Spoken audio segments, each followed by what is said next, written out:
Hello everybody and welcome back. My name is Kari and today I am going to do my March wrap-up. Remember what month it is. I will not apologize, but I will forewarn you, there will be no pictures of books in this video and I'm not getting the books out either.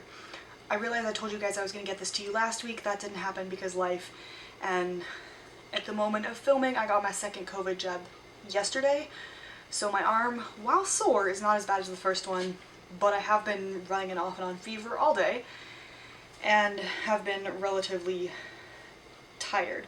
Although to be fair, the fatigue is not as bad as I expected it to be. So like the tired is just sort of slower moving than it is actually being tired. But all of that said, I quite frankly don't have the energy to get out the books or to put pictures in. So this is just going to be me talking. Anyway, let's go through these books. I read 11 in March, starting with The Nightingale by Kristin, which I have on my shelf somewhere over there because it's historical fiction. Nightingale, if you haven't heard about it, which means you're living under a rock somewhere, super popular on BookTube, I don't know, year and a half ago, 2 years ago, I don't know, time has lost all meaning. It is about two sisters during World War II, one of whom actively joins the resistance against the Nazis. They are in German-occupied France. I think it's Vichy France. I'm not entirely clear on the distinctions, but they're in German-occupied France for all intents and purposes, and the other one does not join the resistance. It's a good book. It definitely made me tear up. I gave it, I think, a 4 or a 4.5. You know what I could do? I could check. I gave it a 4.5. It was definitely slower paced. There were parts that I didn't love, because it just seemed gitchy, but otherwise it was very good. It was very emotional and you got connected to the characters pretty well. Next I read Kindred by Octavia Butler and I gave this one a 4 stars as well. This is some people call it science fiction, some people call it historical fiction. It's a bit like Outlander in that there is a time-traveling woman. Beyond that, there's nothing in common. It's much better than Outlander, for one. For two,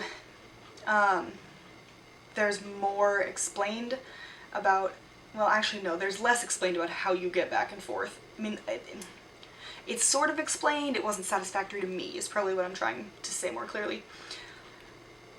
Anyway, this woman from the 1970s, California, ends up back in time in Virginia, North Carolina, somewhere over there, 1830s? No, that's what threw me off. The timing in this one threw me for a loop, because she ends up going back. She goes back for like split seconds in her time, but it's actually longer in the past.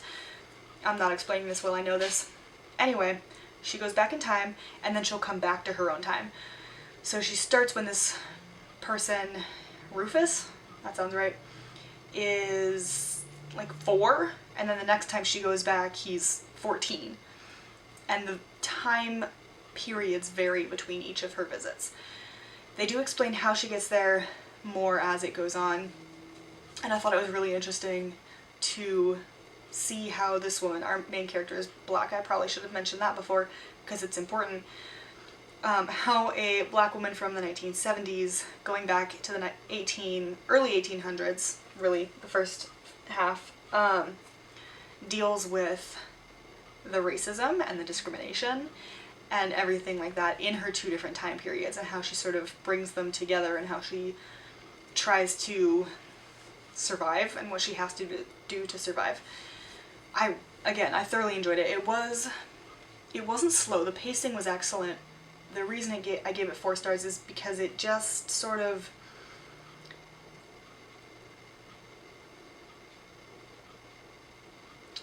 how do I say this? Parts of it didn't feel fully fleshed out, and I didn't love that. Next I read A Wish After Midnight by Zetta Elliott. This was originally for Abby and Caitlin from Abbey of Pelennor and Mad Cheshire Rabbit's Small Press Book Club. They were reading that in January, and I started reading it in January and got a decent way through it, and then because it was on my Kindle, it just sort of fell by the wayside. So instead, I didn't finish it till March. But I did finish it, and I gave it a 4 stars as well. I will be reading the second one when that one comes out, because it's good. A lot of time traveling. I will say don't read A Wish After Midnight and Kindred at the same time, because they're both black women from modern. Kindred is the 1970s, because that's about when it was written. A Wish After Midnight is the 2010s, because again, that's when it was written. So you go from modern to pre-Civil War times, which when reading them at the same time definitely takes some brain power to remember exactly what the terms of them going back and forth are, why they're here, and who the other people are. That said, Wish After Midnight, young woman from 2010s goes back in time, has to deal with the racism and the discrimination and just surviving, you know, life in general. There's guys that she likes, she has to deal with this pain in the ass boss, stuff like that. So it's really interesting. I thoroughly enjoyed that one.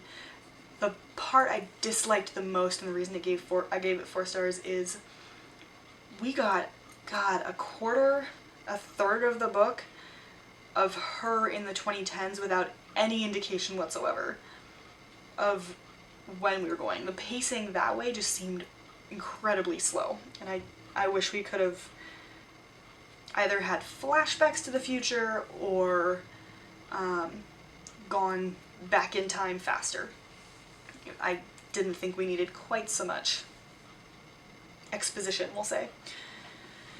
Then I read 20 by Deborah Landfair Angle. I gave this one 3.5. It's a solid book. It's not my favorite. I read this one for my book club, and none of us were really sold on it. This lady takes a green pill, and it's trigger warning for suicide, by the way. I didn't remember this book until I went to book club 2 days ago, as of the filming of this, and they reminded me that she takes this pill and then she has 20 days left to live. And so you follow this woman who's cleaning out her stuff and revisiting memory lane and all that kind of crap.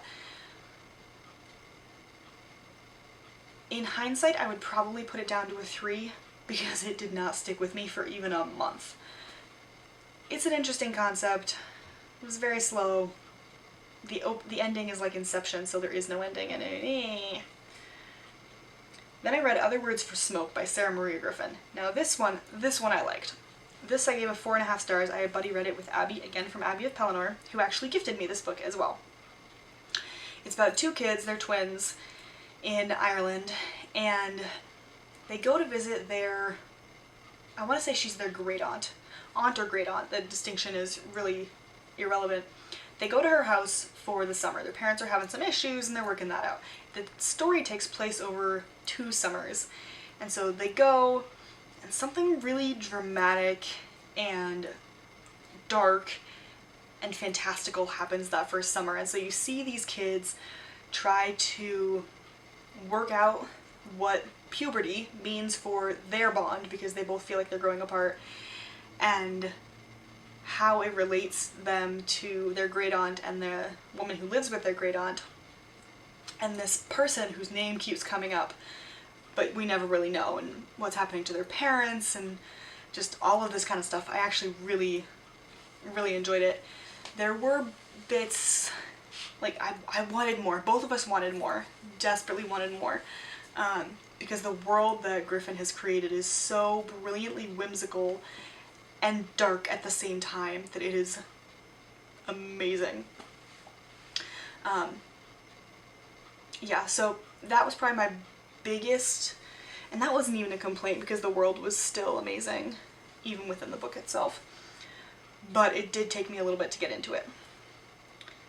Then I have The Duke and I by Julia Quinn. It's the first in the Bridgerton series. I did watch the show, which, alright, small tangent here. So Bridgerton is a romance series, right? And the first one occurs between the Duke of Hastings and Daphne Bridgerton. Daphne's come out in the season, or in society rather, and because it's a historical romance, she's trying to fend off the advances of this one person, and her brother tries to marry her off to that person, and then shit hits the fan, and she ends up fake dating the Duke of Hastings, which, don't get me wrong, is a trope I adore. I will say the book had like 1.5 sex scenes, so that was disappointing. I read romance books. Yes, I don't read them for the plots. Sometimes I do. Sometimes it's really fun. I do read them for the characters because I love seeing how the characters get through it. I love seeing the tropes. But I also definitely read them for the sex scenes. Because they're good. Or they should be. Bridgerton's not it. Alyssa Cole, on the other hand, now you want a good sex scene and a plot with politics and feminism? You fucking go to Alyssa Cole. Anyway. So Bridgerton. Read the book. You know, it's fun. They had some really fun moments. You know that moment, at least in American schools, and particularly for myself, where you realize that sex ed is just non-existent, and so you go home and ask your mom what the middle finger means, and she explains to you that it means people have sex, except that somehow the middle finger is bad. And then when a parent tries to explain the whole birds and bees things to you, yeah, that conversation in the book was hilarious between Daphne and her mother. Because wedding night, and her mom is trying to explain how children come about, and, you know, what sex is, and she can't get it out. She just can't, and it's hilarious. And they downplayed that a lot in the show. For the most part, they followed the book very closely. There was a montage of steamier scenes, but it was just very chaste.